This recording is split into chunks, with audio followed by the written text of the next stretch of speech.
there guys and girls, and welcome back to another exciting episode of the Wild Wonders of Southern Africa's Critter Corner. So in today's episode I'm going to show you, obviously as the title says, all of the animals I keep, and I've got a whole lot of new additions for you. So let's jump right into it. I'm going to be using, where is it? My little handy cam, and I'm going to be placing the things here. Let's start with all of the aquariums that I keep first, so let's go through that. Then after the aquariums, let's go to all of the reptiles that I keep. Then I'll finish off with the spiders, scorpion and insects that I keep as well, and then obviously the two cats right at the end. But I hope you guys enjoyed today's video, and if you're not subscribed to my channel, click on that subscribe button, and I hope to bring some awesome content for you guys in the near future. So yeah, let's go through it. Right guys, so the pond outside, it's exactly the same, nothing has changed. So I really want to do some different things with this 500 liter aquarium. The algae, I'm still struggling with it because when I'm dosing for the plants, the algae just comes back after a while. So what I'm thinking is I'm going to take out all of the live plants, I'm going to take out all of the little microfish that I have in here, and I'm going to move some of them up towards the two little aquariums on the top there, and yeah, then I'll bring in some big fish. So let me know in the comments down below. Please leave a comment if you think I should either get some convict chicklets or cichlids as some people refer to them, or some Oscars, or yeah, give me a few hints and tips and things on what you think I should keep in a big 500. Then what I'm still going to be doing is I'm still going to have some shrimp, sorry about the glare, shrimp in here, but the algae I can spot fix and treat with the hydrogen peroxide. Then I also want to get a little light for this side. So the fish bridge is now here, it's still working. So what happens is the canister filter down at the bottom, there's a little pipe, comes out all the way here and drops and flows into the top aquarium here. As this one's level is filling up, it then also flows right through the aquarium fish bridge and into this side, and then I built an overflow on that side, and everything then just flows back, I can't really see, into the big aquarium on this side. So it's a whole cycle that goes from the one side to the other side. But that's it for this aquarium. Let's go check out the shellies. Okay, at the shellies not much has changed. I've really been able to tackle the hair algae and the blackbeard algae on this one. The shellies are doing well. I've lost a couple of babies in the past. Some of these adults are quite aggressive. See if it's going to focus on this little guy here. Yeah, it's focusing. I do have 2 or 3 pairs that have now laid some eggs in their shells. So all in all, it's doing okay, it's doing well, and yeah, not much has changed. The big apple snail, he's doing a very good job of just clearing up some of the normal hair algae and algae in general. Alright guys, now let's move on into Pandora's new enclosure. If you guys are following me on Instagram, I've got a whole new Instagram feed just for the critters that I keep. It's at Liaan's _critter_corner. So I'll have a link up here so you can see what it looks like, and a link down below in the description so you can follow me. But this is a whole new live vivarium that I've built now for Pandora, my little crested gecko. He has a spot there in the back that he likes. I'm not gonna disturb him now. I'll pop up a photo in the top right corner here of what he looks like now. He has grown so much, and that was one of the main reasons why I decided to make this whole new enclosure for him. There's a lot of springtails in here, so they are doing an okay job of cleaning up after him. But yeah, there's a hide in the back there. There's a whole lot of bromeliads, some nice mupani wood, a couple of rocks now. Yeah, and all of the plants in here are all live plants. I am going to plan on getting a nice big log with some lichens and old man's beard on here, especially from here in the back here. Don't know if you can see my finger from there. And then also across the top through here coming onto this side here. So yeah, just to make it a little bit more aesthetically pleasing, but also a few more places for him to climb and jump on, because I do think that he doesn't climb around that much because the branches on my little tree in the back here is not big enough. But yeah, let me know in the comment section below what you guys think of Pandora's new live vivarium. And I've made a couple of adjustments now with the bottom of the layered substrate. I've gone for clay balls. You can remember in the past I had the little marbles. Then I've got a nice sponge layer here that filters out the water as it comes out again. And then right above the sponge layer I've got activated charcoal and then my substrate. So it seems to be working really well. The growth on this little grassy plant thing I have here is just astronomical. And then obviously I also got a new light. The light up there is an Arcadia light, really doing well. The plants are flourishing with it. Okay, let's move on to the other reptiles. Right, this is Emilia's hide that she prefers now. There she is. Hello, cutie. Okay, and as you can see, I've got repti carpet now for her and Clark down below her. This is her hot hide. It's actually quite nice. With all of my reptile enclosures now, I've put up extractor fans that are put on a timer and a thermometer to help keep the temperature constant. Just close this one again. And yeah, during the night time she does come out. She's got a whole lot of nice calcium and minerals and things there for her. And this repti carpet works very well. So once a week I clean it out. And yeah, she does really well with that. Coming down below, both Emilia and Clark, they've got heat mats underneath the slate. So underneath the repti carpet, underneath the slate, there are heat mats. So Clark also has repti carpet.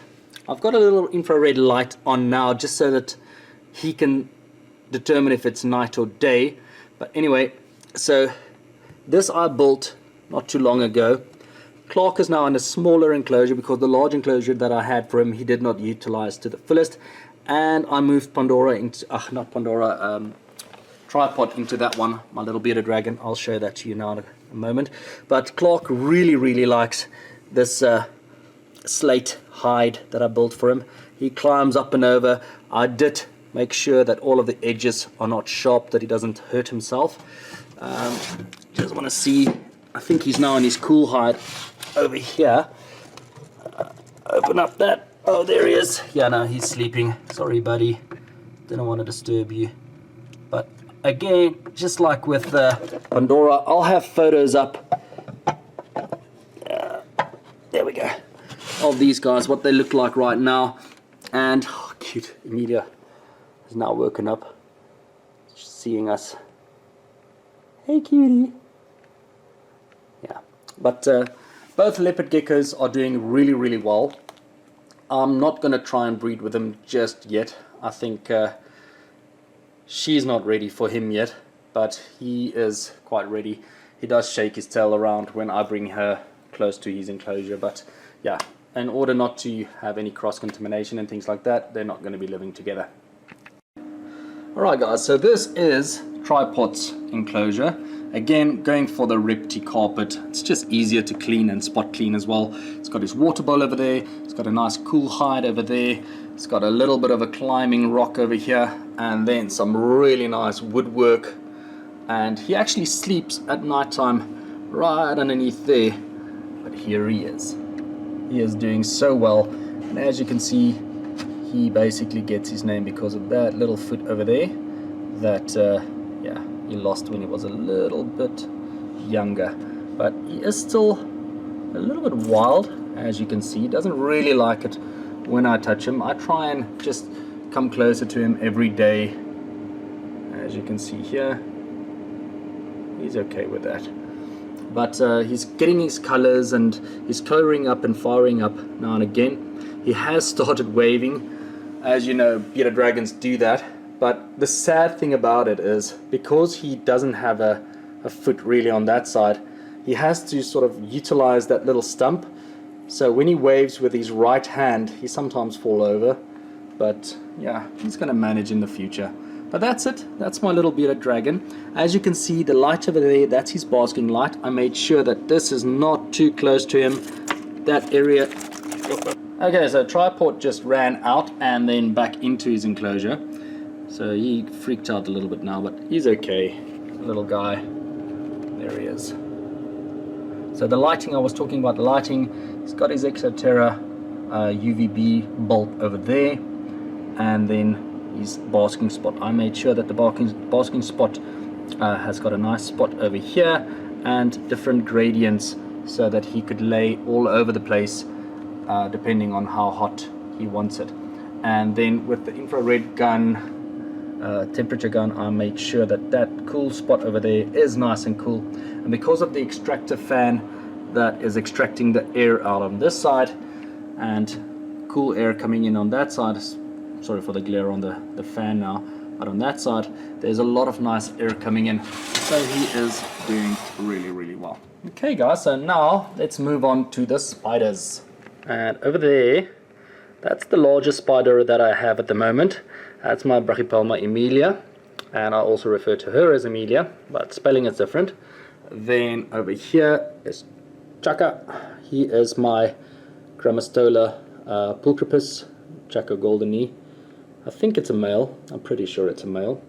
Then right next to him is my Mexican red rump tarantula, Brachypelma vagans or vagans. He's got a, or she has got a very big booty, and I think she's in pre-molt at the moment. So yeah, basically just gonna leave her like that. I'm not gonna feed her for a while. So she's on a little bit of a forced diet. Then next door is my, see if we can pop into that little pumpkin patch enclosure over there. Okay, we won't see anything. Sorry, it doesn't want to focus, but I will have a photo of this guy, because it is a guy. He molted out into his final stage now over there. He is going to go for some sexy time, hopefully with a couple of my friends. They have females, so we'll see if we can send them for breeding. I don't recommend it. If you guys don't know anything about breeding, don't just go and breed. Yeah, it's not nice to do that if you're going to flood the market with tarantulas that you don't know anything about. But by the way, the pumpkin patch, he is the Apolopus formosus species, but I will have a photo up of him. He is on my Instagram. He features there a lot as well.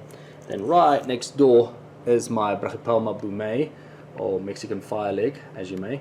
He featured in Fatal Fangs quite a lot, and he did really well. Also he molted out now as a male not too long ago, so you can see some tibial hooks and things on him. Then down here,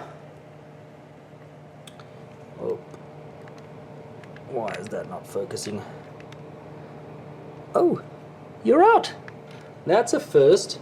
Okay. Why am I not going to be able to? There we go.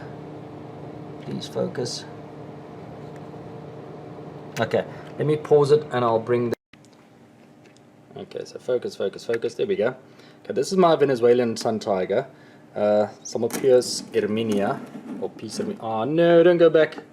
It's going back into his little... Aha! Alright, now let me get my flashlight. Let's see if we can... Is it working? Are you focusing? Okay, it's a little sun tiger, guys, but trying to get... It's not working.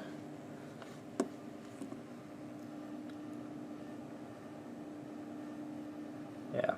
Anyway, so this little sun tiger I've now rehoused into this enclosure here. That was one of my previous videos. You guys can check it out if you want. Let's see if I can zoom in there. Oh, there we go. So the colors are coming in, but still very slow grower. But I really like this little setup. Tell me what you guys think. Then moving on, I've got a Formictoptus Atrichromatus. I'm really butchering this guy's name, but there he is, Red Island Bird Eater. Still a youngster. I'm hoping this is a female, but let's look through there. There's the butt. So the substrate is quite deep, and this guy really likes to burrow a lot. You can see this is the substrate. It's still a youngster as well, but yeah, really hoping and this is a female. We'll see with the next couple of molts. There we go. Can you all see it? Nice. Okay guys, so moving on. Oh, this is so difficult. This is my GBB, my green bottle blue. She is so beautiful, but very difficult to get her outside of her hide. There we go. Anyway, there she is.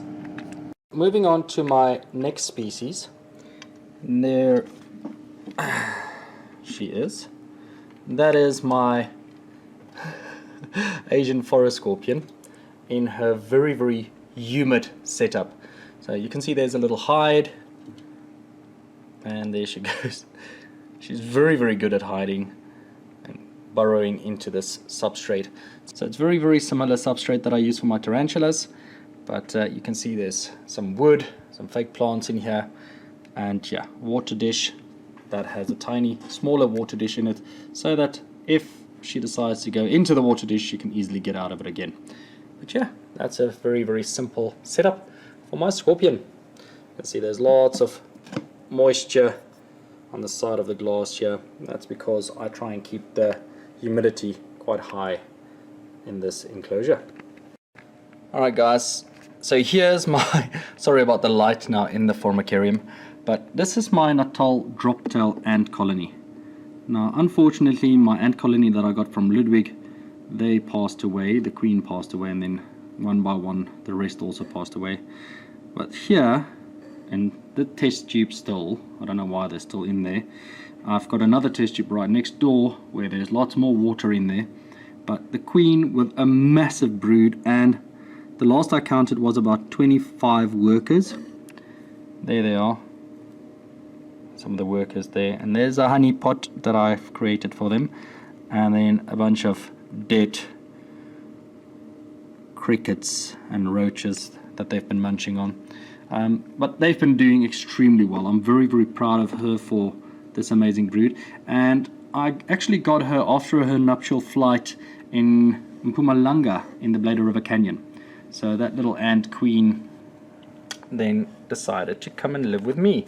So what I do is I try and entice her to get into this formicarium made out of white tongue, but so far she hasn't moved in yet. She still prefers the test tube setup, but I put a piece of plastic over everything to make it nice and dark, and then baby powder on the edges so that other little smaller ant species don't get in and they don't get out.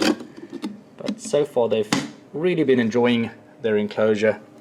But yeah, let me know if there's anything you think I should add or stop, but at the speed and rate that this colony is growing, I think I'm doing something right at least. But okay guys, let's move on to my latest additions. Now at the expo I got a little curly hair, Brachypelma albopilosum, for my son, and so far he's been growing quite nicely. I don't know if you guys can see him. There he is, and his little enclosure is really nice. I got it from Tim's Reptiles, or at least my sister got it from Tim's Reptiles, and I got it from her. Very cool handles and nifty gadgets and things on this terrarium, but I think it's a nice setup. Then on to two really cool additions that I got. Here's my salmon pink. So the salmon pink is your Lasiodora paraibana. So it's still a tiny little sling. Let me just check and see if I can see where it went to now. Okay, there we go. So if I get my light, you might see it. There it is, tiny little sling. And as these guys grow, I will post pictures on my Instagram feed, guys, so check it out on that side. And then I have a Togo Starburst sling as well. Okay, so Togo Starburst sling and the salmon pink I got recently from a pet store near me. I will go and do a pet store visit there in the near future. Okay, I'm going to open up this guy, so just hang on. Right. Let's see where he is. I hope he's not going to run out. Okay, so just a little feet sticking out there. Don't know if you guys can see it. Still a tiny little sling. But yeah, my first Togo Starburst. Okay, I'm a bit wary of this guy, but he's not what I'm worried about. Let me show you guys what I also have. Okay, and by the way, that there is a new edition, and there's going to be a video about that little guy in next week's video. But let me show you what I am worried about, what I got, but which is extremely cool. This is my Pushylotheria regalis communal setup. Now, I am a bit wary of them because they're not adults yet, but they're sort of juveniles, and they're extremely fast. And yeah, let's see if I can lure at least one out. I'll grab some tongs here. If I do,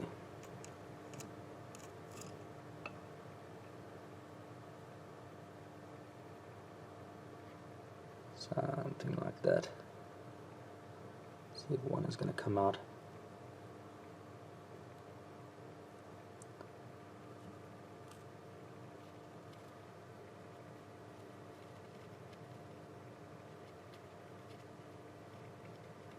It doesn't seem like they want to come out, but I took a photo not too long ago of one sitting on the side of the glass here, and I'll pop one up now for you guys so you can see what they look like. But really fast, very easy to maintain as well. They basically just clump together when it's cold. It's getting winter now here, so that's why I've got a heat pad on the side of the glass there. So by the way, guys, if you put heat pads or heat cables close to your enclosures, don't put it underneath your terrarium, because in the wild, if it gets too hot for a tarantula, they tend to burrow down, and if the heat now comes from below, their natural instinct to burrow down is gonna be a bit haywire because they want to get to cooler conditions. So now when the heat's coming from below, they'll try and get out, and that's not natural behavior for them. So rather have it on the side of the glass or a little bit higher up, so when it gets too hot they can just go lower down to cool down. Remember, heat rises, so if you're putting it down below, the heat's going to rise and it's going to fill up your terrarium from the top downwards, so that's not very good. So guys, that's all the creepy crawlies and critters I keep, but I still own two other animals, and those are my cats. So here's Stevie. Hello, Stevie. There's my little male cat. He's doing still really well. It's cold, so we're seeing a lot more of him nowadays here in South Africa. So normally in the summertime he's gallivanting out and about. So in the winter time we see a lot more of him. So let's go find Lily. Right, and this is my female cat Lily. Say hello, Lily. Hello, Lily. Hello. She's a little bit dirty because she's been playing outside in the dirt and in the dust, but yeah, I'm seeing a lot more of them now because it's winter time. Hello, Millifee. Alright, and this is also their feeding station. Alright guys, so that's all of the animals I keep. I hope you guys enjoyed today's tour of all my animals. If you did, please give it a big thumbs up, and like I said, if you're new to my channel and this is the type of thing that you want to see more of, why not subscribe? Click that notification bell so you will be notified whenever I have new content out.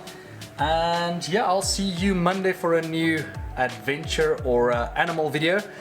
Tuesdays are my trail cam videos. I will be doing some nice trail cam review videos for you guys in the near future. And yeah, as always, Hope you guys have a fantastic week and weekend. And remember to follow me on Instagram. See you guys next week. Bye for now.